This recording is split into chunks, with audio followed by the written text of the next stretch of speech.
Good morning everyone. मेरो चाहिँ अब बिहान भयो हो, 7:30 चाहिँ मेरो बिहान भयो। बिहान उठ्नु साह्रो अल्छी लाग्छ, निन्द्रै पुग्दैन। जति नै ढिलो उठ्यो पनि निन्द्रै पुग्दैन।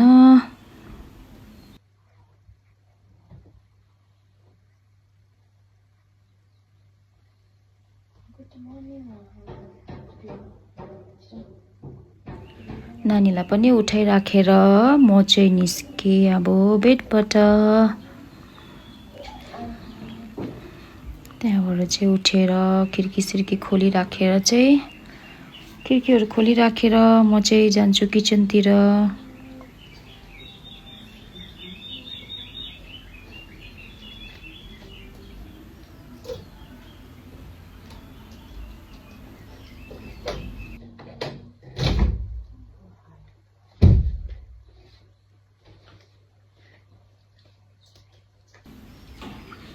नानीले चाहिँ आज खिचडी खान्छु भनेको थियो, त्यसले गर्दा मैले आज नानीलाई चाहिँ खिचडी बनाइदिएको।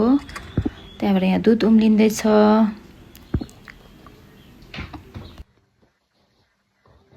अब चाहिँ किचनको काम सबै सकेर चाहिँ तल रुममा आज यो लुगा मिलाउनु थियो, त्यसले गर्दा दराजको लुगा मिलाउँदैछु।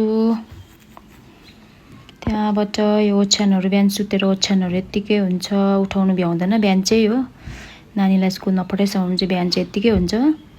त्यहाँबाट सबै स्कुल खाजासाजा खाइसकेर स्कुल गइसकेर चाहिँ त्यहाँबाट चाहिँ म ओछ्यानहरू उठाउनु सानकसिनिक गर्छु। बिहान चाहिँ बिहान नै उठ्ने बित्तिकै चाहिँ ओछ्यानहरू उठाउनु भ्याउँदैन, यत्तिकै हुन्छ। नानीले स्कुल ढिलो हुन्छ, फेरि यो काम गरिबस्दा हो।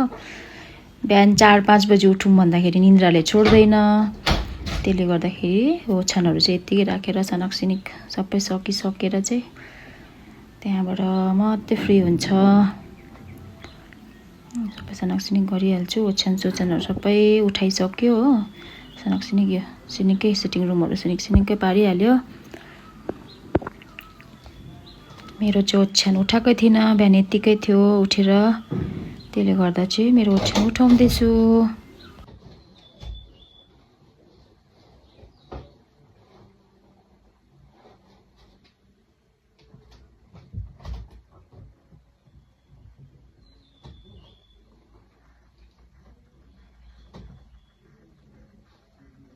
हाम्रो बिहानको डेलीको रुटिन चाहिँ यस्तो हुन्छ। बिहानको काम चाहिँ